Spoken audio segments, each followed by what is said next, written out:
მოგესალმებით, ეთერშია საზოგადოებრივ პოლიტიკური ასპექტები მარიამ შამილაძესთან ერთად. დღევანდელი ჩემი სტუმარი არის ქალბატონი ნინო ცხოიძე, ჟურნალისტი, მედია მკვლევარი ემიგრაციის საკითხებში და დღეს სწორედ ჩვენ ვისაუბრებთ ემიგრაციაზე და მასთან დაკავშირებულ პრობლემებზე. მოგესალმებით, ქალბატონო ნინო, კიდევ ერთხელ. დიდი მადლობა. მოგესალმებით. დიახ, როგორია დღევანდელ დღეს საქართველოს სურათი ემიგრაციის ფონზე და თუ გვაქვს სტატისტიკა დაახლოებით, რამდენი პროცენტი არის გადინებული საქართველოს საზღვრებიდან? პირველ რიგში მინდა მადლობა მოგახსენო იმისათვის, რომ ამ თემით დაინტერესდით. მე ძალიან მიხარია, როცა ჩემი კოლეგები ინტერესდებიან ემიგრაციის თემით, ვინაიდან 2002 წელს, როცა მე დავინტერესდი და დავიწყე მუშაობა ემიგრაციის პრობლემებზე, მაშინ უფრო ნაკლები იყო დაინტერესება მედიიდან და მართალი გითხრათ, არც დღეს არის მაინც და მაინც ისეთი რომ უნდა იყოს, მაგრამ ასე თუ ისე თანდათან მაინც ინტერესი გაიზარდა საქართველოში ემიგრაციის მიმართ. ეხლა რაც თავარია სტატისტიკურ მონაცემებს სამწუხაროდ ამ წლების განმავლობაში უკვე 16 წელია რაც მე ვიკვლევ ემიგრაციას, ზუსტი სტატისტიკა არ არსებობს და მოგეხსენებათ ეს იქიდანაც არის განპირობებული, რომ ძალიან ბევრი ადამიანი ემიგრაციაში მით უმეტეს არალეგალები, რომლებიც თავდაპირველად ცდილობენ დამკვიდრებას უცხო ქვეყანაში, ყოველთვის დროებით მიდიან მათი წარმოდგენით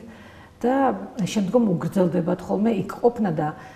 ადრე წინა ხელისუფლების დროს უფრო მეტად იყო საშიშროება იმისი, რომ თუ დაფიქსირდებოდნენ სადმე და მით უმეტეს საელჩოებში და საკონსულოებში, დიდი რისკი იყო დეპორტაციისა და ამდენად ზუსტი სტატისტიკა იმისი, რამდენი ადამიანია გასული საქართველოდან, თუნდაც წლების განმავლობაში ან რამდენი ბრუნდება, მიუხედავად იმისა, რომ სტატისტიკის სამსახური ამ მონაცემებს დრო და დრო აქვეყნებს, მაინც ვფიქრობ, რომ ზუსტი არ იქნება იქიდან გამომდინარე, რაც მიზეზებიც მე ჩამოვთვალე. თუმცა სხვადასხვა დროს ემიგრაციის ტალღა იზრდებოდა და კლებულობდა და ამდენად დღესაც შეინიშნება ის, რომ არ შეჩერებულა ემიგრაცია, სამწუხაროდ მაინც ძალიან ხშირად, თუნდაც ტრანსპორტშიც მესმის ხოლმე, რომ ადამიანები ფიქრობენ სად წავიდნენ, უმეტესად რა თქმა უნდა მაინც შრომით იმიგრაცია ხორციელდება, მაგრამ არიან თავშესაფრის მოთხოვნის მაძიებლებიც თავშესაფრის, თუმცა რა თქმა უნდა თავშესაფრის მიღება საზღვარგარეთ არც ადრე იყო იოლი და პრობლემებზე განსაკუთრებით უფრო გართულებულია. ეხლა ამის მიზეზით შემიძლია აგიხსნათ, თქვა წინა ხელისუფლების დროს, როცა უფრო მასიური იყო ადამიანის უფლებების დარღვევის ფაქტები და მიტინგები ძალიან ხშირი იყო, ძალიან ბევრი ადამიანი მიდიოდა სწორედ ამ მოტივით, რომ ისინი განიცდიდნენ ჩაგვრას უფლებების დარღვევას, დევნას, პოლიტიკურ დევნას და ამდენად ასე თუ ისე მაინც გარკვეული ქვეყნები, რა თქმა უნდა, მეტნაკლებად აძლევდნენ თავშესაფარს, მაგრამ მას შემდეგ, რაც ხელისუფლება შეიცვალა 2012 წელს, გამკაცრდა ძალიან თავშესაფრის მიღება და იმატა უფრო შრომითმა მიგრაციამ. ამჯერადაც, რა თქმა უნდა, უფრო მეტად შრომითი მიგრანტები მიდიან საქართველოდან, მიუხედავად იმისა, რომ დღეს ვიზა ლიბერალიზაციის ფარგლებში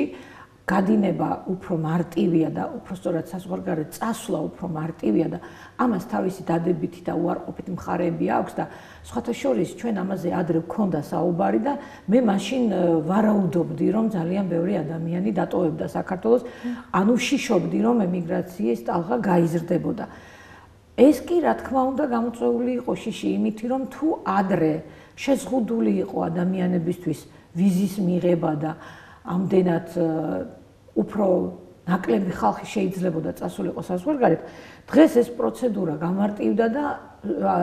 არ შემცდარვა, როგორც აღმოჩნდა, ძალიან ბევრი ადამიანი ტოვებს საქართველოს სწორედ ამ გამარტივებული სავიზო რეჟიმის პერიოდში და სამწუხაროდ მიუხედავად იმისა, რომ ინფორმაციები მედიაში ვრცელდება და ხშირად ვიდეო რგოლებიც არის ხოლმე გამაფრთხილებელი იმისა, რომ ვიზა ლიბერალიზაციის პერიოდში დარღვევის შემთხვევაში ადამიანები დაექვემდებარებიან ჯარიმას, ძალიან ბევრმა ადამიანმა ამის შესახებ არ იცის. მე პირადადაც რამდენიმე ადამიანმა მომწერა, რომ ყურმოყრით გაიგეს ამის შესახებ და დაინტერესდნენ მართალი იყო თუ არა, რომ ისინი საზღვარს გადმოკვეთის შემთხვევაში დაჯარიმდებოდნენ. მე რა თქმა უნდა ყოველთვის ვაფრთხილებ ამ ადამიანებს და ახლაც მინდა მოუწოდო ყველას, რომ ეცადონ, რომ ის სამი თვე, რაც მათ უფლება აქვთ, რომ იყვნენ საზღვარგარეთ, არ დაარღვევენ, თუმცა მე ისიც მესმის, რომ ადამიანი თუ ამ შემთხვევაში დასაქმდება და დროებითი სამსახურები მოგეხსენებათ უფრო ნაკლებია ემიგრაციაში. ვიდრე მუდმივი მიდია. ეხლა ისედაც არ არის იოლი სამუშაო შოვნა არც იქ, მაგრამ ყოველ შემთხვევაში მაინც თუნდაც ის პრაქტიკა, რომ ადამიანები ახერხებენ ოჯახების დასალაგებლად იქნება ეს თუ მოხუცების მოსავლელად თუ ბავშვების ზედამხედველებად წასვლა საზღვარგარეთ, აქ უფრო ნაკლები ანაზღაურება თორე რა თქმა უნდა ასეთი სამსახურები საქართველოშიც არის, მაგრამ იმის გამო რომ დაუშვათ ჩვენთან 300-500 თუნდაც 800 ლარი არაფრით არ შეეფარდება საზღვარგარეთ არსებულ ხელფას, მიუხედავად იმისა, რომ ეკონომიური კრიზისის გამო საბერძნეთსა და იტალიაში გარკვეულწილად შემცირდა ანაზღაურება, მაინც დიდი იმედით მიდიან ჩვენი თანამემამულეები, რომ იქ უფრო კარგ ანაზღაურებას იშოვიან და ფიქრობენ, რომ ეს არის დროებითი, ვიღაცას თქვათ ბანკში აქვს ჩადებული ბინა და ამის გამოსყიდვა უნდა, ვიღაცას კრედიტები აქვს აღებული და იმის დაფარვა უნდა, ვიღაცამ დაკარგა საერთოდ ბინა და ბინის ყიდვა უნდა. აი ასეთი თქვათ მიზეზები განაპირობებს იმას, რომ სულ უფრო მეტი ადამიანი მიდის საზღვარგარეთ. მე ჩემს გადაცემებში ეს იყო თქვათ სხვადასხვა მედია საშუალებებში ყოველთვის მოუწოდებდი ჩვენს თანამემამულეებს, რომ არც დაუფიქრებლად წასულიყვნენ საზღვარგარეთ და არც ასევე გაუთვალისწინებლად დაბრუნებულიყვნენ საქართველოში, ვინაიდან ამანაც გარკვეულწილად გამოიწვია ძალიან ბევრი ადამიანის გულგატეხილობა, დაბრუნდნენ ისინი 2004-2005 წლებში, როცა იმ ხელისუფლების მხრიდან იყო მოწოდება, რომ უკვე ჩვენ სიტუაცია შევცვალეთ საქართველოში და შეგვიძლია დაგასაქმოთ და დაბრუნდითო და ძალიან ბევრი ადამიანი არამთუ ვერ დასაქმდა ხელისუფლების წარმომადგენლებთან შეხვედრასაც კი ვერ ახერხებდნენ. ვინც მოახერხა და იშოვა ისე წასასვლელი ფული, რა თქმა უნდა, დაბრუნდნენ ემიგრაციაში, ვინც ვერ მოახერხა, ძალიან ბევრი ადამიანი დეპრესიაში ჩავარდა და წლების განმავლობაში ეძებენ ხოლმე სამსახურს. ეს რა თქმა უნდა ძალიან დიდი პრობლემაა საქართველოსი და მე ამ ხელისუფლებასაც მინდა მოუწოდო, რომ უფრო მეტი ყურადღება გაამახვილონ თუნდაც იმ გაკეთებულ პროექტებზე, იმ საწარმოებზე, სადაც ბევრი ადამიანი დასაქმდა, სამწუხაროდ ჩვენს მოსახლეობას ძალიან მწირი ინფორმაცია აქვს ამის შესახებ. მოგეხსენებათ, იყო წინა წლებში საუბარი იმაზე, რომ ჩვენ არ გვჭირდება პიარი. და ძალიან ცუდად აღიქმებოდა თვითონ ამ პიარის მნიშვნელობა, ვინაიდან წინა ხელისუფლების დროს პირიქით კეთდებოდა თუ არ კეთდებოდა, ყველაფერი იყო ეგრეთ წოდებული გაპიარებული და ალბათ ამან გამოიწვია შემდგომი ხელისუფლების მხრიდან, რომელიც დღესდღეობით არის ხელისუფლებაში, ასეთი დამოკიდებულება, ესე ვთქვათ, საზოგადოებრიობისადმი იმ ფაქტების მიწოდების და მეტად გაშუქების, ვიდრე დღეს კეთდება. მე მაინტერესებს, რომელი ქვეყნები გამოირჩევიან შრომით იმიგრაციებით, სადაც ქართველები მიდიან და ეძებენ თავშესაფარს და პროცენტულად ან ქალები უფრო მეტნი არიან თუ კაცები? მოდით იმთავითვე განსაზღვროთ, ჯერ რა თქმა უნდა თავშესაფრის მოთხოვნა სხვადასხვა პრობლემებთან, მაგრამ უმეტესად რა თქმა უნდა, როგორც თავში აღნიშნე არის შრომით იმიგრაცია და ეს სტატისტიკური მონაცემებით არის ესე თქვა დალაგებული და ამ ქვეყნებში შედის რუსეთი, თურქეთი, უკრაინა, ამერიკა, სადაც უფრო მეტი ქართველი ცხოვრობს, საბერძნეთი, იტალია, ესე ჩამონათვალი გრძელდება ხოლმე. რა თქმა უნდა, ამ ქვეყნებში უფრო მეტად არალეგალი ემიგრანტები ჭარბობენ, სწორედ დასაქმების თვალსაზრისით წასული ადამიანები და უმეტესად რა თქმა უნდა ძალიან დიდია რიცხვი ქალბატონებისა. ესეც ძალიან დიდი პრობლემაა ჩემი აზრით და მე ამის შესახებ წლების განმავლობაში ვწერდი, გადაცემებშიც ამაზე ვსაუბრობდი, იმიტომ რომ ძალიან ბევრი დედა და ოჯახის ქალი არის წასული საზღვარგარეთ და ბავშვები დატოვებულები არიან უფროსი ასაკის ოჯახის წევრებთან. ეს იქნებიან ბებია ბაბუები, შეიძლება ზოგი დეიდასთან იზრდება, ზოგი მამიდასთან იზრდება, მაგრამ უმეტესწილად, რა თქმა უნდა, დედის როლი ოჯახში, ოჯახის ქალის როლი მოგეხსენებათ საქართველოში განსაკუთრებით ძალიან დიდია და ამდენად მე ვფიქრობ, რომ ეს არ არის შემთხვევითი, რომ არასრულწლოვნებში ძალიან იმატა საქართველოში კრიმინალურმა ვითარებამ და ძალიან ბევრი დანაშაული ჩვენს აღსაზრდელებში ფიქრობ, რომ მაინც არის გამოწვეული და ეს მარტო ჩემი მოსაზრება, რა თქმა უნდა, არ არის, მაგრამ დაემთხვა, რომ ძალიან ბევრი ადამიანი ფიქრობს ასე, რომ არის ის, რომ მშობლები, ესე ვთქვათ, ჩამოშორებულები არიან შვილების აღზრდის პროცესს. ამას გარდა, ჩემი პრაქტიკით მე 10-ზე მეტ ქვეყანაში ვარ ნამყოფი, აი როგორც მოვახერხე სამწუხაროდ ამ პროექტს დაფინანსება არ ეღირსა და მე ყოველთვის ვცდილობ, რომ თუნდაც გზის ფული მაინც ვიშოვო, რომ მე იქ ემიგრანტებთან ვიცხოვრო და უფრო კარგათაც გებულობ ამითი რა ხდება ემიგრაციაში და იმათ განწყობებს, იმათ ყოველდღიური ცხოვრების ყოფას უფრო ადვილად ვითვისებ და ემოციასაც რასაკვირველია, იმიტომ რომ ხანდახან არის ხოლმე შემთხვევა, როცა სოციალურ ქსელში წავაწყდები ესეთ კომენტარს, რომ ძალიან ძნელია გაუგო ემიგრანტს თუ შენ თვითონ არ ყოფილხარ ემიგრანტი. მე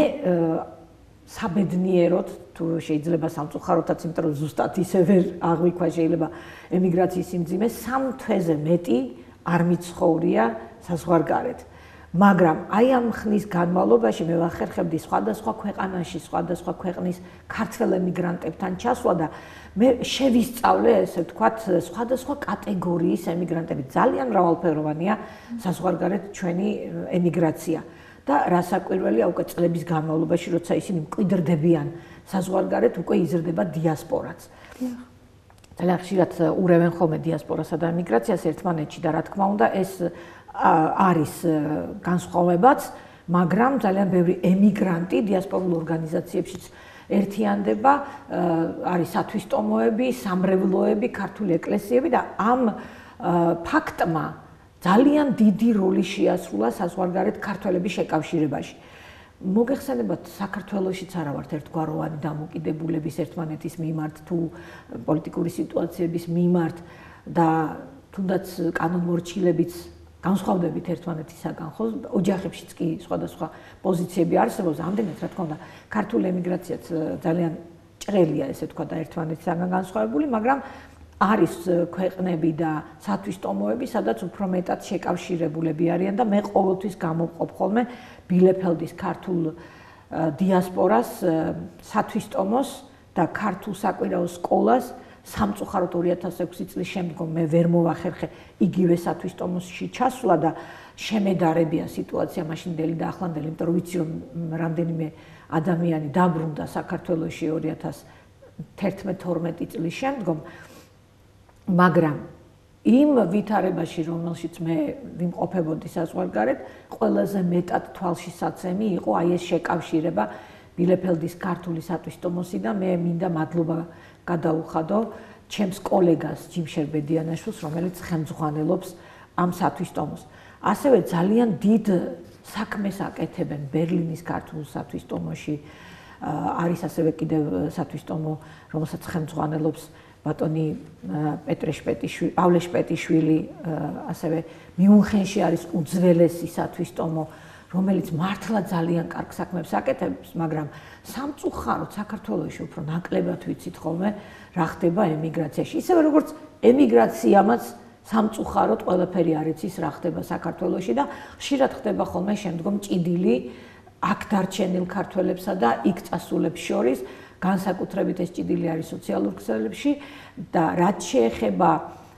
თუნდაც იმას თავშესაფრის მოთხოვნისა და მიგრაციის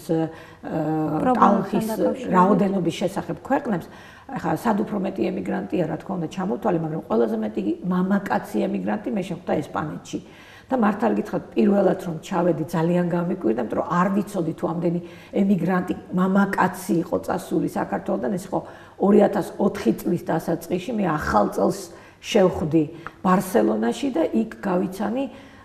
ძალიან დიდი რაოდენობა, განსაკუთრებით სვანი მოსახლეობა არის იქ წასული, მოგეხსენებათ, თუმცა ასევე არიან მათი ნათესავები იმერეთიდან, კახეთიდან, განსაკუთრებით უფრო მეტად სიძეები შემხვდა ხოლმე მათი და იქაც ძალიან შეკავშირებული, ერთმანეთს ეხმარებიან და ძალიან, ასე ვთქვათ, კმაყოფილებიც კი იყვნენ იმ ქვეყნით, სადაც ისინი ჩავიდნენ სამუშაოდ, მშენებლობებზე მუშაობდნენ. მართალი გითხრათ, იმ პერიოდში, აი 2006-7 წლებში, მახსოვს ერთ-ერთ გადაცემაში, როცა ვიყავი სტუმრად მიწვეული სატელეფონო ზარი იყო და მკითხეს, რომ აი თუ შეგხვედრიათ კრიმინალი ემიგრანტები და მართალია თუ არა, რომ თითქოს ჩადიან ისინი კრიმინალს ქვეყანაში? თითქოს სვანური ქუდებით ჩადიან იქ კრიმინალურ საქმიანობას. მართალი გითხრათ, მე ასეთი ადამიანები სვანებზე მაქვს ამ შემთხვევაში საუბარი ესპანეთში არ მინახავს, რა თქმა უნდა, გამონაკლისები ყველგან არიან, მაგრამ ახლა მაინც სვანური ქუდით რამის მომპარავები არ მინახავს, მაგრამ რაც თავარია, მე ვნახე ძალიან შრომელი, ძალიან პატიოსანი ადამიანები და გამიკვირდა და გამაოცა დადებითად, რა თქმა უნდა, სასიამოვნოდ გამაოცა იმან, რომ საბერძნეთიდან ჩასული ვიყავი ბარსელონაში და თუ საბერძნეთში იყო უამრავი რაოდენობით ქალბატონი წასული. იქ დახვდათ მამაკაცები. და იქ დახვდა მამაკაცები და რომ ვიკითხე, რომ რატომ არ ჩანან აქ ქალები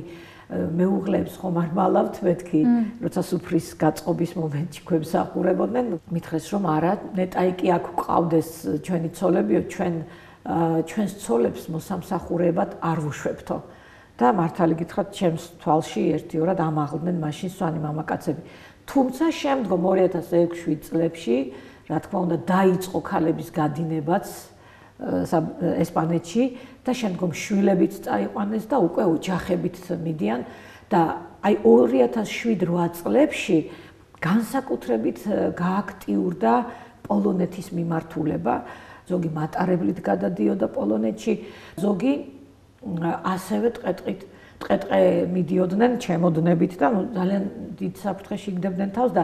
განსაკუთრებით ვიცი რომ თურქეთიდან ტყეებით გადასული ადამიანები ზოგი გაიყინა, ზოგი პირუტყმა შეჭამა და ძალიან ბევრი ადამიანი დაიკარგა. მე 2015 წელს მოვახერხე ჩასვლა ბრესტში, იმდენად აი 2007-დან სულ მაინტერესებდა რა ხდებოდა და 2008 წელს განსაკუთრებით გაიზარდა ამ გზით მიგრაცია, ვინაიდან აგვისტოს ომმა გამოიწვია კიდევ ახალი ტალღა ემიგრაციისა და ძალიან ბევრი ადამიანი მაშინ თავშესაფარსაც ითხოვდა რასაკვირველია. აი ყოველთვის როცა ასეთი პოლიტიკური დაძაბულობა არის ქვეყანაში და მით უმეტეს როცა ხელისუფლება იცვლება, უფრო მეტად არის შანსი, რომ ადამიანებმა მოითხოვონ პოლიტიკური თავშესაფარი. დიახ, და მე შევხვედრი ვარ ისეთ ადამიანებსაც, რომლებსაც პოლიტიკასთან საერთო შეხება არ ქონიათ, მაგრამ სხვისი მონაყოლით მიუღიათ თუნდაც თავშესაფარი. ოღონდ რა თქმა უნდა, ესეც ძალიან რთულია. დღეს განსაკუთრებით მას შემდეგ, რაც ვიზა ლიბერალიზაცია ძალაში შევიდა და ჩვენი ადამიანები, ჩვენი მოქალაქეები უკვე 3 თვით ფლობენ უფლებას, რომ წავიდნენ და დაყონ ევროპაში. ამან რა თქმა უნდა, როგორც უარყოფითი გავლენა მოახდინა იმაზე, რომ ბევრი ტოვებს საქართველოს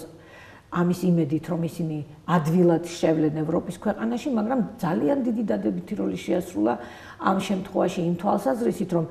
ოჯახები ერთმანეთს იყვნენ დაშორებულები, მშობლები ვერ ჩადიოდნენ შვილებთან, ვერ შვილები ჩადიოდნენ მშობლებთან და აი ამის შემდგომ მოხდა ის, რომ მათ მოახერხეს სტუმრობა საზღვარგარეთ და ძალიან დიდი ემოციური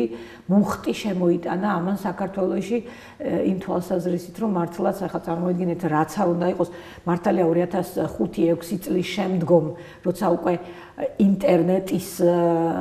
ეპოქაში გადავედით და ადამიანები მხოლოდ სატელეფონო ჯიხურებზე საათობით არ არიან ჩამოკიდებული, რომ თავიანთი ოჯახის წევრებს ესაუბრონ და კიდევ ძალიან ნიშანდობლივი იყო ჩემთვის 2004 წელს, როცა ესპანეთში ვიყავი, მე ვნახე ამ ადამიანებთან, როცა ცხოვრობდი სახლში, ისინი ვიდეოზე გადაღებულ მასალებს უყურებდნენ თავიანთი ოჯახის წევრების ქორწილებს და დაკრძალვასაც. ნუ ეს ისეთი ემოციური იყო ჩემთვის და ასევე მართალი გითხრათ, ბაშიაჩუქს, მამლუქს, აი ამ ფილმებს იქ სულ სხვა თვალით ვუყურებდი და მათთან ერთად ვღრიდით ცრემლებს. მართალი ხა ბავშვობაშიც მიტირია ბევრი ამ ფილმების ნახვაზე, მაგრამ შემდგომ არ მქონდა დიდი ხნის განმავლობაში ნანახი და ემიგრანტების განწყობით ვუყურებდი უკვე, იმიტომ რომ გადამედო ფაქტია ეს მათი განწყობა. ამიტომ წqins ხოლმე, როცა ამბობენ, რომ თუ ემიგრაციაში არ ახარ ნაცხოვრები, ის ემიგრანტს ვერ გაუგებ. მე სამწუხაროდ თუ საბედნიერო, ნუ ჩემ და სამწუხაროდ ალბათ, იმიტომ რომ ჩემთვის ამას ჯანმრთელობის დაზიანების გარდა არაფერი არ მოუტანი, არც მატერიალური კეთილდღეობა მოუტანი ამ მუშაობას და არც თქვათ დიდი წარმატება. მე მაშინ ვიქნებოდი წარმატებული, თუ კი მე მუდმივად მოვახერხებდი დაინტერესებული იქნებოდა ხელისუფლება, იქნებოდა თუნდაც ბიზნესი, რომ ეს გადაცემები მუდმივ რეჟიმში გადიოდეს ეთერში, ეს იქნება რადიო თუ ტელევიზია, ამას ჩემთვის განმწყვეტი მნიშვნელობა არ აქვს, ოღონდ კი ემიგრანტების ხმა სისტემატურად ისმოდეს საქართველოში და ემიგრანტებსაც ჰქონდეთ ინფორმაცია საზღვარგარეთ რა ხდება საქართველოში. ამიტომ მე ყველა შესაძლებლობას, ყოველ ასეთ შანსს, როცა ეთერში გავდივარ, ვიყენებ ხოლმე იმისათვის, რომ მოუწოდო ყველას, ვისაც ხელეწიფება, ჰქონდეს ჩვენ კომუნიკაცია ემიგრანტებთან, რომ იმათ იგრძნონ, რომ საქართველოში ისინი ახსოვთ, რომ მათი ტკივილი ტკივად და ჭირდებათ, რა თქმა უნდა, იმიტომ რომ მე ყოველთვის ვეუბნები ემიგრანტებს, იმ ევროპა გამოვლილ და ამერიკა გამოვლილ ემიგრანტებს, ну თუნდაც რუსეთში ნამყოფებსაც რასაკვირველი ხა მე არ გავყოფ, გარკვეული გამოცდილება აქვთ, ხო, სხვა ქვეყანაში ცხოვრების და სხვა კულტურასთან არიან შეთვისებულები და თუ ისინი იმ კარგ მაგალითებს და კარგ თვისებებს წამოიღებენ საქართველოში, მე დარწმუნებული ვარ, რომ საქართველოსაც ისევე დაეტყობა, როგორც ისრაელს დაეტყო ემიგრაციის ტალღი, შემდგომ ბევრი რამ შეიცვალა. ცოდნა რაც დაუკრავდა, თქვა საზღვარგარეთ, რომ ჩამოიტანონ ჩვენთან და შემდეგ უკვე არა მარტო ცოდნა, მარიამ, მე გაოცებული ვიყავი, როცა თანდათან ვეცნობოდი ემიგრანტებს და ემიგრაციის ცხოვრებას და ვხედავდი ქართველებს, როგორი კანონმორჩილები არიან ისინი საზღვარგარეთ. ნამდვილად, აი, შუქნიშანზე გადასვლა, ელემენტარული რო ვთქვათ, არა? მე მაგალითად საზღვარგარეთ რო წავედი, იმის შემდგომ მე წითელზე არ გადავსულვარ. და ყოველთვის ამას აღნიშნავ ხოლმე, რომ ბევრი რაღაცა ვისწავლე ემიგრანტებთან ცხოვრებით. წინა წლებში ხელისუფლების დამოკიდებულება ემიგრანტებისათვის უფრო მეტად გამოიხატებოდა დიასპორის დღეების დაარსებით და კულტურული ღონისძიებებით, როგორც ემიგრანტებთან. უფრო დაახლოება მოხდეს, ხო? ისე საქართველოში და ამას ძალიან დიდი მნიშვნელობა ჰქონდა. მე ვერ ვუარყოფ ამ ფაქტს, იმიტომ რომ მე თვითონაც როცა ვესწრებოდი ხოლმე და მქონდა ამის ბედნიერება, იმიტომ რომ ყოველთვის მართალი გითხრა, არც მეპატიჟებოდნენ ამ ღონისძიებებზე, როცა მქონდა ამის საშუალება, მე ყოველთვის დიდი სიამოვნებით ვესწრებოდი და ძალიან მიხაროდა, რომ ქართველებს ჰქონდათ საშუალება თუნდაც წელიწადში ერთხელ 4-5 დღით ჩამოსულიყვნენ და ჩვენ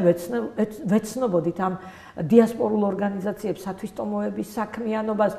იმ სამრევლოების საქმიანობას, რომელმაც ასე გააერთიანა ქართველობა უცხოეთში და ნოსტალგია გადაალახინა, რაც მთავარია, იმიტომ რომ ქართველისთვის ემიგრანტობა ყოველთვის იყო პრობლემა და სამწუხაროდ დღეს ჩვენი ქართველები საქართველოდან გარბიან, არა მარტო დღეს, რა თქმა უნდა, თქვათ იმ 90-იანი წლებიდან მოყოლებული, რაც მე მინახავს, ოღონდ კი საქართველოდან გაეღწიათ, აი 2011 წლამდე განსაკუთრებით 2003-დან 4-დან და ბევრი მინახავს, რომ აი ეგონა, რომ იქ პირდაპირ წითელი ხალიჩა დახვდებოდათ თვითმფრინავიდან რომ ჩამოვიდოდნენ და მერე თვეების განმავლობაში რომ დაუსაქმებელი და უმუშევრები იყვნენ, ეს რა თქმა უნდა აწვებოდათ კიდე ვალების სახით და აქედან ვალებით წასული ადამიანები იქ კიდე იგროვებენ ვალებს და მერე კიდეც რომ ვერ იშოვონ სამსახური უკვე ცარიელი ჯიბეებით და დატვირთული ვალებით ვეღარ ბრუნდებიან. მაგრამ ბიუჯეტი ემიგრანტებიდან უფრო მეტი არის, ანუ შემოსავალი, რა თქმა უნდა, გარკვეულწილად არის ეს გზავნილები, მაგრამ უმეტესად ახლა რა თქმა უნდა, მათ ოჯახებში შედის ეს ბიუჯეტი და ზოგჯერ თვითონ ემიგრანტებისგანაც მომისმენია, როცა იწერება ისევ სოციალურ ქსელში რაღაცა საყვედურები ხელისუფლების მისამართით, რომ აი ჩვენ მეწველი ძროხები ვართ უკაცრავად ამ გამოთქვაზე, მაგრამ ხშირად მე ვკითხულობ ასეთ ფრაზებს ხოლმე, ისევ ემიგრანტებისგან ვკითხულობ, რომ ერთმანეთსაც კი საყვედურობენ, რომ ის თანხა, რომელსაც ჩვენ ოჯახში ვაგზავნით, ძირითადად მიდის ოჯახზე, არა? რასაკვირველია, ის ადამიანები მე საქართველოში ხარჯავენ ამ ფულს და თავისთავად, რა თქმა უნდა, იქ ბაზარი, იქ მაღაზიები და რაღაცა ბიუჯეტში შედის, რასაკვირველია, მაგრამ ძირითადად ახლა გზავნილი პირდაპირ ხელისუფლებაში რო არ მოდის, ეს ხომ ფაქტია. თუმცა ამას დადებითი მხარე აქვს ძალიან დიდი, ის რომ ამ ადამიანებმა თავიანთი ოჯახები გადაარჩინეს და ეხლა უფრო მეტი სოციალურად დაუცველი ადამიანი არ ყავს საქართველოს, მაგრამ რა კი სოციალურად დაუცველები ვახსენე, აუცილებლად მინდა ხაზი გაუსვა და იმ შემთხვევაში დაუშვათ რა უნდა გააკეთოს საქართველოს, რომ უფრო მეტი ადამიანი არ მიდიოდეს საზღვარგარეთ.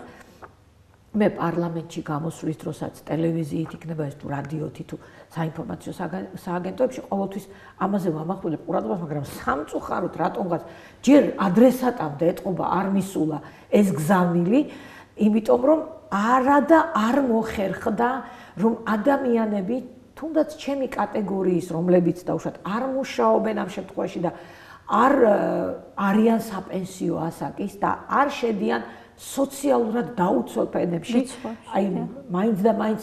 ზღვარს მიღმა არ არიან, თქვათ და ყავთ ვიღაცა ოჯახის წევრი, ეს შვილი იქნება თუ ქმარი, რომელიც ხო, აი მინიმალურად მაინც არჩენს და თუნდაც წამლის ფულს ახერხებს, ესე ვთქვათ, თორე ხა რასაკვირველია, რამდენი სჭირდება ადამიანს, შეიძლება იმდენი არ აქვს. მაგრამ აი ეს ადამიანები აუცილებლად უნდა იყვნენ აღრიცხვაზე, შრომის ბირჟაზე, როგორც არის ეს ევროპაში და დასაქმებამდე მათ რაღაცა თავიანთი შემოსავალი უნდა ქონდეთ, თუნდაც იმ მინიმუმამდე,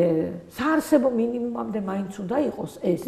განსაზღვრული, თუმცა რასაკვირველია, კიდევ სადაო საკითხია, საარსებო მინიმუმი რამდენად საკმარისია, რომ ადამიანმა თვიდან თვემდე თავი გაიტანოს, მაგრამ თუნდაც ეს მინიმუმი მაინც ხო უნდა ქონდეთ. ეხლა რატო უნდა იყოს ადამიანი დამოკიდებული მაგალითად შვილზე, მოახერხებს თუ არა ის უყიდოს წამალი, მოახერხებს თუ არა რომ იმან საკვები უყიდოს. ადამიანს თავისი შემოსავალი ხომ უნდა ქონდეს, თუნდაც ელემენტარული რაღაცეებისთვის. რატომ არ შეიძლება რომ საბიუჯეტო ორგანიზაციაში მომუშავე ადამიანებისთვის, განსაკუთრებით ის იქნებიან დეპუტატები თუ მინისტრები თუ სამინისტროებში მომუშავე ადამიანები, ნუ იქნება ესეთი ძალიან დიდი დიფერენციაცია პენსიებსა და ხელფასებს შორის და მოხდეს გარკვეულწილად რაღაცა გადანაწილება, რომ არც ეს პენსია არ არის რასაკვირველია პენსიონერისთვის საკმარისი. მე მშობლები მყავდნენ პენსიონერები და არც ისე დიდი ხანი არ არის მშობლები აღარ მყავს და მე ვიცი რამდენად არასაკმარისი იყო ეს თანხა და როცა მე მუშაობდი, რასაკვირველია ისინი მეტნაკლებად იყვნენ ჩემზე დამოკიდებული, მაგრამ რა თქმა უნდა, აი ეს პრობლემები უნდა მოგვარდეს და მაშინ თავშესაფრის მოთხოვნის რაოდენობაც უფრო შემცირდება და შრომით იმიგრაციაც რაღაცა შემოსავალი როცა ადამიანს აქვს და დასაქმების იმედიც აქვს. აღარ ფიქრობს ქვეყნიდან გასვლაზე. რა თქმა უნდა, რა თქმა უნდა, ეს არავის არ უნდა ეხა დამერწმუნებით, რომ შვილების და ოჯახის მიტოვება ძალიან ბევრი ოჯახი დაინგრა სამწუხაროდ. აქვე ჩაგეკითხებით ქართული ემიგრანტების დაბრუნებასთან დაკავშირებით, ქალბატონმა სალომე ზურაბიშვილმა პრეზიდენტობის კანდიდატი როცა იყო, მაშინ განაცხადა და მიმართა ემიგრანტებს წინასაარჩევნოდ, რომ ძალიან მოხარული ვიქნებით თუ დაბრუნებით ქვეყანაში და ჩვენი კარი იქნება ყოველთვის თქვენთვის ღია. მე მაინტერესებს, რამდენად გვაქვს ალტერნატივა, რომ ამ ადამიანებს შევთავაზოთ შრომით ბაზარზე დასაქმება. პირველ რიგში ახლა რა კი სალომე ზურაბიშვილი აღნიშნეთ, მე მინდა თქვა, რომ რა თქმა უნდა ძალიან დიდი მნიშვნელობა ქონდა ჩემთვის მის კანდიდატურას სწორედ ამ ფაქტორის გამო, რომ ის არის ემიგრაციაში დაბადებული და გაზრდილი,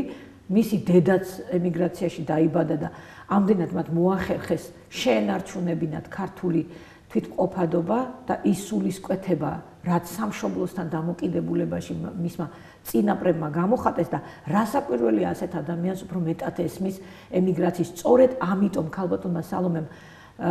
ასე ვთქვათ, დიდი ღვაწლი გასწია ემიგრანტების მისამართით, როცა მან მოახერხა და სხვა რა თქმა უნდა ემიგრანტების მხარდაჭერითაც და მისი კოლეგა დეპუტატების მხარდაჭერითაც პარლამენტში მიიღეს ცვლილება, საკონსტიტუციო ცვლილება, რომელიც წინა ხელისუფლების დროს უკარგავდა უცხოეთში მცხოვრებ ქართველებს საქართველოს მოქალაქეობაზე. თან სამწუხაროდ ამის შესახებ არც კი იცოდნენ ემიგრანტებმა. მოქალაქეობა არ იყო, დიახ. ხო, იმიტომ რომ ეს კანონით არ იყო გათვალისწინებული, სწორედ 2004 წელს შემოიღო სააკაშვილმა ორმაგი მოქალაქეობა, როცა ქალბატონი სალომე როგორც ელჩი ჩამოვიდა საქართველოში და ხა მე მესმის რას ნიშნავდა მისთვის საქართველოში საფრანგეთის ელჩად ჩამოსვლა მის სამშობლოში, ეს ვთქვათ, მის წინაპრების სამშობლოში და შემდგომ მოხდა მისი, ასე ვთქვათ, დანიშნვა უკვე საგარეო საქმეთა მინისტრად და ამისათვის მაშინდელმა პრეზიდენტმა საფრანგეთის იმდროინდელ პრეზიდენტს სთხოვა, რომ დაეთმო ეს კანდიდატურა და ორმაგი მოქალაქეობა პირველად მიიღო ქალბატონმა სალომე ზურაბიშვილმა, მაგრამ ვინაიდან ეს არ იყო კანონით გათვალისწინებული და იყო მხოლოდ პრეზიდენტის კეთილი ნება, ძალიან ბევრმა ადამიანმა ამის შესახებ ვერ გაიგო. მიუხედავად იმისა, რომ 2004 წელს მე ჟურნალ ემიგრანტებში იმთავითვე წერდი ამის შესახებ, რას ნიშნავდა ეს, მაგრამ ნუ მოგეხსენებათ ახლა შეიძლება ყველა ვერც გადაცემა ნახა ჩემი და ვერც ჟურნალი, ამდენად ძალიან ბევრი ადამიანი შემხვდა, რომელმაც არ იცოდა, რომ უცხო ქვეყანაში უცხო ქვეყნის მოქალაქეობის მიღების შემთხვევაში ისინი არა მხოლოდ კარგავდნენ მოქალაქეობას, ისინი ცხადდებოდნენ კანონგარეშე თავისი სამშობლოს მოქალაქეობის ფლობელი და თუ არ მოიხსნიდნენ საქართველოს მოქალაქეობას, ვერანაირ აქტს აქ ვერ გააფორმებდნენ, ვერც ყიდვა-გაყიდვას, ვერც გაჩუქებას და ასე შემდეგ, ქორწინებაზეც იგივე პრობლემა იყო და მოხსნის შემდგომ, ესე იგი ამას თავის პერიოდი ჰქონდა, რა თქმა უნდა, გარკვეული თანხაც იყო გადასახდელი, მოეხსნა თუ დაჩქარებული წესით სურდა და მოგეხსენებათ ახლა ადამიანი როცა ჩამოდის საქართველოში, იმას უკანა ბილეთი უკვე აღებული აქვს და ბევრი ადამიანი იძულებული ხდებოდა, რომ გადაეხადა 200 ლარი იყო თუ არ ვცდები, რომ როგორმე სწრაფად მოეხსნა საქართველოს მოქალაქეობა და იმ შემთხვევაში თუ მას სურდა მიეღო ეს ორმაგი მოქალაქეობა, ანუ საპატიო მოქალაქე გამხდარიყო საქართველოსი, ისე უნდა მიემართა პრეზიდენტისთვის, უნდა გადაეხადა 150 ლარი და უნდა დალოდებოდა 10 დღიდან 3 თვემდე იყო ეს პერიოდი. იყო ადამიანები, რომლებმაც ეს პროცედურა გაიარეს, ფული გადაიხადეს და იყო ისეთებიც, რომლებმაც არ გადაიხადეს, მოიხსნეს 3 თვის განმავლობაში და გაბრაზებულებმა აღარ მიიღეს საქართველოს მოქალაქეობა. ეს პრობლემა, რა თქმა უნდა, მოიხსნა სწორედ ქალბატონი სალომეს დამსახურებით და დღეს ნებისმიერ ადამიანს შეუძლია, ვისაც არ აქვს საქართველოს მოქალაქეობა, მიმართოს საკონსულოს ან წინასწარვე განაცხადოს, როცა იცის, რომ მიიღებს უცხო ქვეყნის მოქალაქეობას. აქედან გამომდინარე, რასაკვირველია სალომე ზურაბიშვილის დამოკიდებულება მიმართვა ემიგრანტებისათვის, ეს არის გამოცდილი ადამიანის მიმართვა რასაკვირველია და მან ჩემზე ბევრად უკეთესად იცის, რა თქმა უნდა, რა ხდება ემიგრაციაში. ამდენად მე ძალიან დიდი იმედი მაქვს, რომ ეს დანაპირები ამ შემთხვევაში შესრულდება და აქედან გამომდინარე, რასაკვირველია, ჩემთვის მისი კანდიდატურა იყო ძალიან მნიშვნელოვანი ამ თვალსაზრისით. და რაც შეეხება შრომით ბაზარს, სხვათა შორის ადრე, რამდენიმე წლის წინ, როცა ქართულ პოლიტიკაში მოვიდა ქალბატონი სალომე ზურაბიშვილი, მაშინაც თქვა, რომ ერთბაშად ამდენი ხალხის მიღება, რა თქმა უნდა, პრობლემას შექმნიდა ქვეყანაში. მით უმეტეს მაშინ უფრო არ იყო ამდენი დასაქმების საშუალება. ეხლა საბედნიეროდ იქნება თანდათან საწარმოები, ბიზნესის დაწყებას უფრო მეტად შეეწყო ხელი, მაგრამ რა თქმა უნდა, იმთავითო მე ისევ უბრუნდები იმ საკითხს, რომ უფრო მეტად უნდა მივაწოდოთ ჩვენს თანამოქალაქეებს. გარდა იმისა, რომ ისინი უნდა გააქტიურდნენ, ჩვენც უნდა მივაწოდოთ მათ ინფორმაცია იმის შესახებ, რა საშუალებები არსებობს საქართველოში. აი ამ ახალი ხელისუფლების მოსვლის შემდგომ 2012 წლიდან განსაკუთრებით ასე ვთქვათ, მეტი ყურადღება იქნა დათმობილი დაბრუნებული ემიგრანტების მიმართ, თუმცა ესეც ძალიან ცოტა იცოდა ამის შესახებ და არც იყო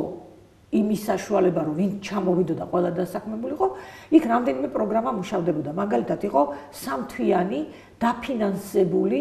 პრაქტიკა, რომაც სტაჟირება შეეძლოთ გაევლოთ 3 თვის განმავლობაში და 300 ლარი თვეში ეძლეოდათ. მაგრამ იმ 3 თვის გასვლის შემდგომ ისინი შეიძლება ვერ დარჩენილი იყვნენ იმ სამსახურებში და რჩებოდნენ ისე უმუშევარი და ისე თვითონ უნდა ეძებნათ სამსახური.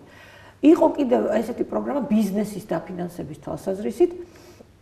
ანუ საწყის ეტაპზე მათ აძლევდნენ 5000 ლარს და იყო კიდე ესეთი შესაძლებლობა, რომ დავუშვათ თუ თავისი თანადაფინანსებით აქ პატარა საწარმოს გააკეთებდნენ, საჭირო ინვენტარით მოამარაგებდა ხელისუფლება. ეს კეთდებოდა დაფინანსებულიც იყო და ხორციელდებოდა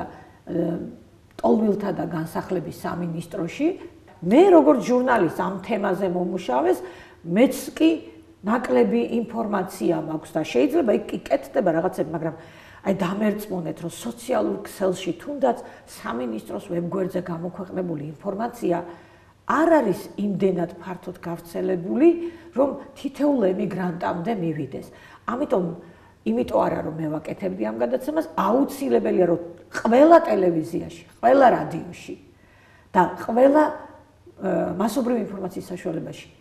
აუცილებელია რომ გადაცემები კეთდებოდეს ემიგრაციაზე, რომ უფრო ხშირი კომუნიკაცია გქონდეს მათთან და ჩვენ შევთავაზოთ ის სიახლეები, რაც საქართველოში ხდება და ისინი დაინტერესდნენ. არა მარტო, რა თქმა უნდა, დაინტერესდნენ და მე ერთი რამ არის კიდე საწყენი. როცა ისინი მიდიან საზღვარგარეთ, არასოდეს არ ეკითხებიან იმ მთავრობას, რას დაახვედრებენ. ისინი ან მეგობრების დახმარებით ეძებენ სამსახურებს,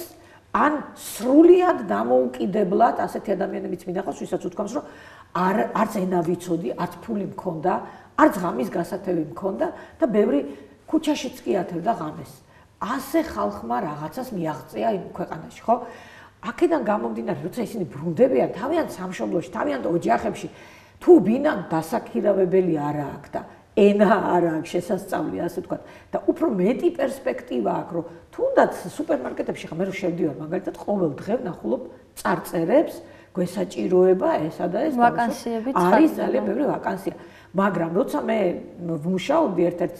ინტერნეტ გამოცემაში, მაშინ გავაკეთე ესეთი სიუჟეტი, რომ რა ფენომენია ეს, როცა ქვეყანაში ამდენი ვაკანსია და ამდენი უმუშევარია. მაგალითად, მე როცა შევდივარ რეალურია თუ არა, აი რა ხო, რა თქმა უნდა, არა, მე რო ვკითხულობ, დავშვა დაინტერესებული ვარ, ხო, ვთქვათ, და ვკითხულობ, ძალიან ბევრი ისეთი სამსახურია, რომ ვთქვათ, აი, ჩემი საქმიანობის ადამიანისთვის მაგალითად ნაკლებად საინტერესოა, მაგრამ იმ ადამიანებს, რომლებიც იქ წავიდნენ შრომით იმიგრაციის თვალსაზრისით და ოჯახებში დასაქმდნენ და ეს გარკვეული ცოდნა გამოცდილებაც მიიღეს, ხა ნუ დაიწუნებენ იმ ხელფას,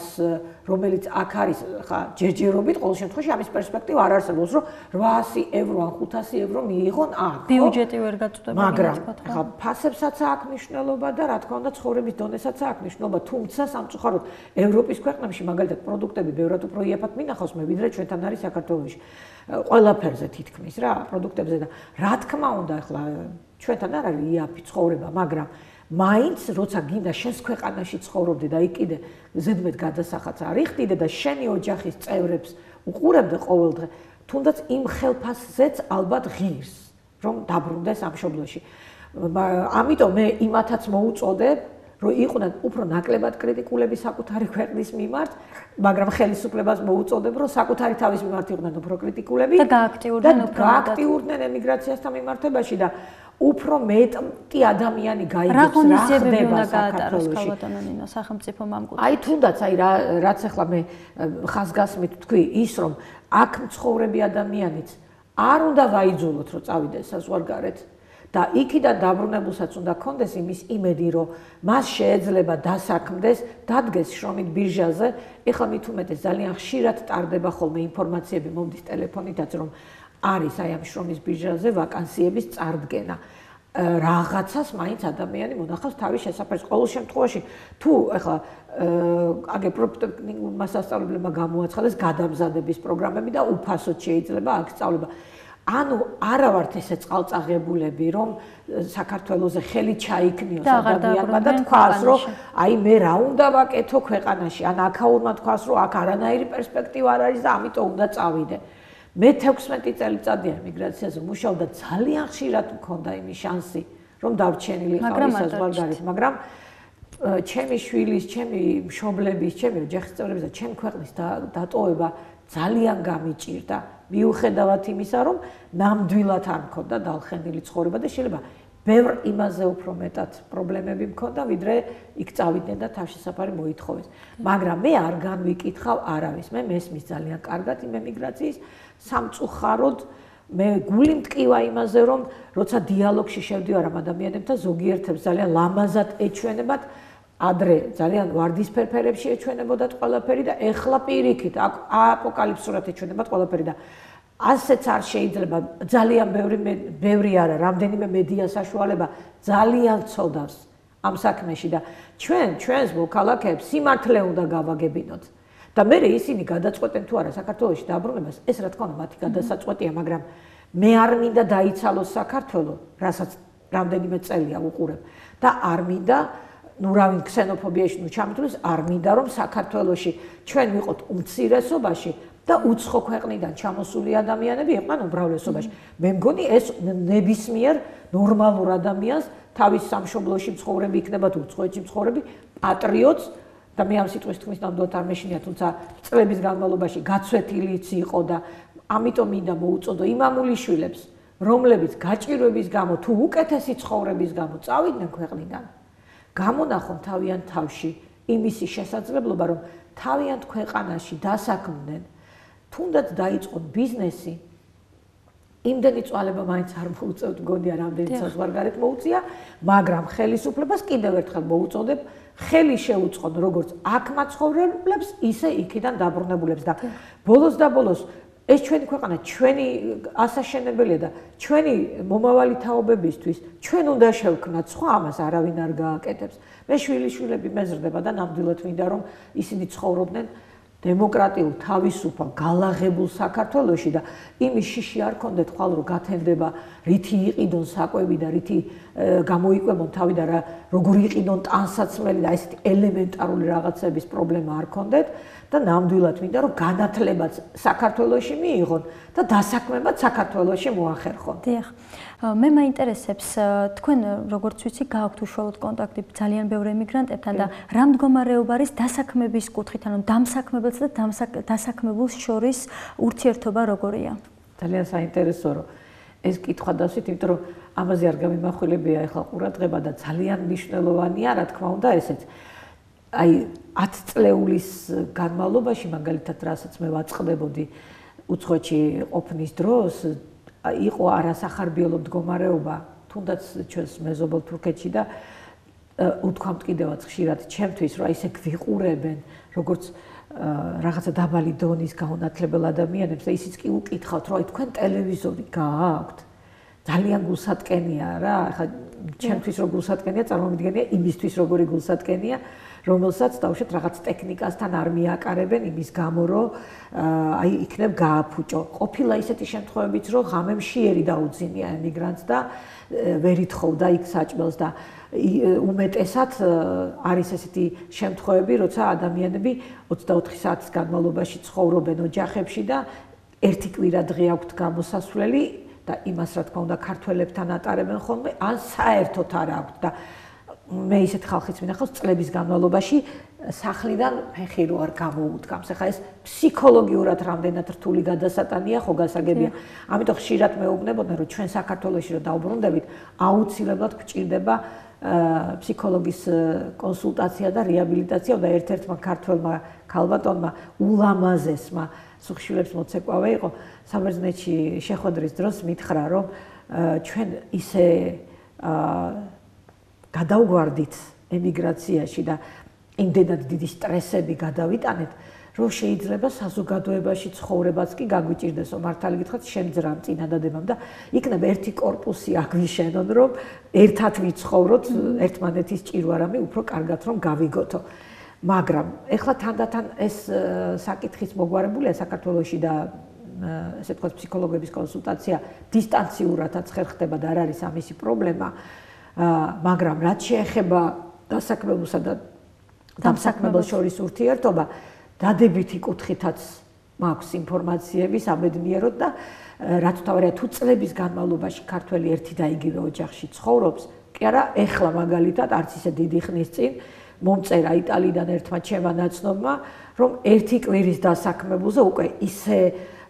კარგად მიმიღესო და ისე მომეჩვივნენო, რომ ალბათ გამიჭირდება რომ სამი თვის შემდეგ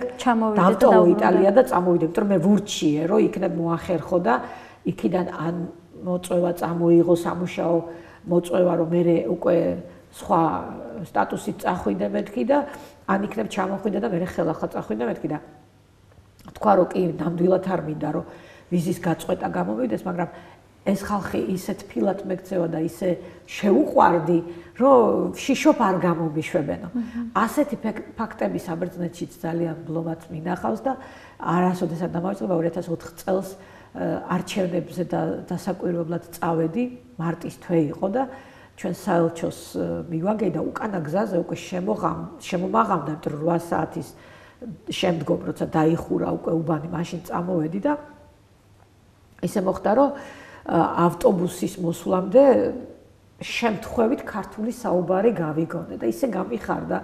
ახლა ათეში ქართულის ლაპარაკი ნამდვილად არ არის უცხო პირიქით, მაგრამ იმ ადგილას, სადაც საელჩო არ არის ასეთი ხშირი, ესე ვთქვათ, შეხვედრა ქართველებთან არ არიან ასე ბლომად. და იქ მაშინ იმ ქალბატონმა მითხრა, რომ აქო მდიდრების უბანიაო და არენდობიანო სხვა ქვეყნის მოქალაქეებსო და ამიტომ ძალიან დიდი მოთხოვნილებაა ქართველებზეო, რომ ოჯახში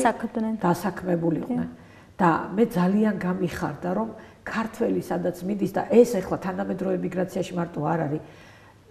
ძველ ისტორიულ ემიგრაციაში ძალიან ბევრი მაგალითი გვაქვს ჩვენ ამისი,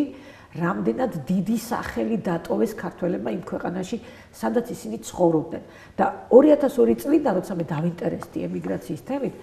მე ვფიქრობდი, რომ აი ამ თანამედროვე ემიგრაციაზე არავინ არ მუშაობს და ამიტომ ჯობია რომ ამ კუთხით წარმართო ჩემი მუშაობა, თქო გარკვეული ნიშა ვიპოვე, ესე ვთქვათ. რადგან ვიცოდი, რომ იმ ემიგრაციას, ახლა სულნათი გურამ შარაძის და მისი თანამოაზრეების სახით ყავდა მკვლევარები და მე არ ჩამითვლია, რომ მე შეიძლებოდა შევჭიდებოდი ამ დიდ საქმეს. მაგრამ შემდგომ თანდათანობით, რა თქმა უნდა, იქ საფრანგეთის ემიგრაცია რო გავიცანი, გერმანიის ემიგრაცია, იქ ამერიკაში ძველი ემიგრაციის წარმომადგენლები ასევე და იყო სხვადასხვა ქვეყნებში, დიდ ბრიტანეთშიც და ასევე ევროპის სხვა ქვეყნებშიც. მე მივხვდი, რომ ესეც უნდა მცოდნოდა, რომ პარალელებიც გამევლო და ყოველთვის ესე ვთქვათ, თანამედროვე ემიგრანტებს ამ მაგალითებს ვაჩვენებდი, რომ თუნდაც იმ თავიანთ დამსაქმებლებმაც რო იცოდნენ, სად არის მათი ფესვები და საიდან გორისანი არიან და საიდან მოდიან და როგორი ცნობილი ქართველი ემიგრანტები ცხოვრობდნენ სოფლიოს სხვადასხვა ქვეყანაში. რა თქმა უნდა, ეს თვითონ თანამედროვე ემიგრანტებისთვისაც მე ვფიქრობ, რომ დიდი სტიმული უნდა იყოს, რომ მათ აკეთონ კარგი საქმეები და ასევე თანამედროვე ემიგრაციაში ძალიან ბევრი წარმატებული ადამიანი ცხოვრობს და ძალიან გული მწყდება და ამაზეც ხშირად საუბრობ ხოლმე, რომ ტელევიზიები უმეტესად ემიგრანტებზე საუბრობენ მხოლოდ მაშინ, როცა ვიღაცას მოკლავენ ემიგრაციაში, ან ვიღაცა ჩაიდენს დანაშაულს და საერთაშორისო მედიის ინტერესის საგანი ხდება. და არ არის ესე ცალსახად გასაშუქებელი ემიგრაცია. ეს არის ძალიან დიდი ტკივილი საქართველოსთვის და ძალიან დიდი პრობლემა და ჩვენ ამ პრობლემას უნდა მივხედოთ სწორედ აი იმ კუთხით, რომ მუდმივად საუბრობდეთ მათზე, იმ დადებით მხარეებზეც ვისაუბროთ და უარყოფით მხარეებზეც, მაგრამ აი როცა გაიგებს საზოგადოება, რამდენად დიდია დადებითი კუთხით ემიგრაციის ფაქტორი და რამდენად მცირეა, იმიტომ რომ მოგეხსენებათ, ცუდი უფრო ადვილად ჩნდება და ეს სწორედ ამიტოა, რომ უფრო მეტად ჩვენ გვესმის უარყოფითი ინფორმაციები ემიგრაციის შესახებ. ქალბატონო ნინო, ჩვენი გადაცემა უკვე დასასრულს მიუახლოვდა და ხომ არ გნებავთ, რომ მიმართოთ ქართველ ემიგრანტებს? ვიდრე ქართველ ემიგრანტებს მიმართავდი, მე მინდა კიდევ ერთხელ მადლობა გითხრათ ამ საშუალებისთვის, რომ მომეცა შესაძლებლობა, რომ ასე ვრცლად მესაუბრა ემიგრაციაზე, ვინაიდან როცა გადაცემაში რამდენიმე სტუმარი ან რამდენიმე წამყვანია, ყოველთვის ძნელია ყველა ასპექტით განიხილო ემიგრაცია და ყველა დეტალზე ისაუბრო. ეს იმდენად ამოუწურავი თემაა, რომ ალბათ მე კიდევ ბევრი რამ დამჭა საქმელი, მაგრამ პირველ რიგში მადლობა, რომ ამ გადაცემისთვის მომეცა შესაძლებლობა, რომ საქართველოს გავაგებინო, რაც თავარია, რა ხდება ემიგრაციაში და ემიგრაციასაც გავაგებინო, რომ ჩვენ არ გვავიწყდება ისინი და საქართველოში ასე თუ ისე ეს თქვათ არის საკმარისი თუ არ არის საკმარისი, მაინც რაღაცა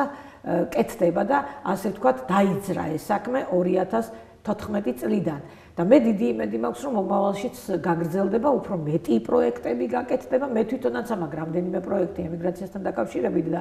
რა თქმა უნდა დიდი სურვილი მაქვს, რომ მათი განხორციელება თუნდაც ერთის მაინც რომ მოხერხდეს, მე იმ ერთის კოლგის ქვეშ რამდენიმეს გავაერთიანებ და მოვახერხებ, რომ ყველა ასპექტს მივწვდე ემიგრაციაში და მე რა თქმა უნდა კიდევ ერთხელ მინდა ჩვენს ემიგრანტებს მიმართო, როგორც ჩემს გადაცემებში მიმართავდი ხოლმე გადაცემის ბოლოს. ნუ დაგავიწყდებათ, საიდან მოდიხართ, სად არის თქვენი ფესვები, თქვენს შვილებს ასწავლეთ ქართული და აჩვენეთ მათი სამშობლო. ძალიან ძალიან ბევრს ნიშნავს ის, რომ მათ იცოდნენ თქვენი სამშობლო სად არის, რა ნიშან-თვისებები ახასიათებს ქართველს და როგორ უყვარს მას თავისი სამშობლო. ანუ ნუ დაგავიწყდება თვისი გორისახართ და არ გამოგეპაროთ უკან დაბრუნების დრო. ძალიან დიდი მადლობა ქალბატონო ნინო. ეს იყო საზოგადოებრივ პოლიტიკური ასპექტები. ჩემი სტუმარი იყო ქალბატონი ნინო ცხოიძე, მედია მკვლევარი, ემიგრაციის საკითხებში დამავდროულად ჟურნალისტი და კიდევ ერთხელ უღმესი მადლობა მობრძანებისთვის. დიდი მადლობა თქვენს.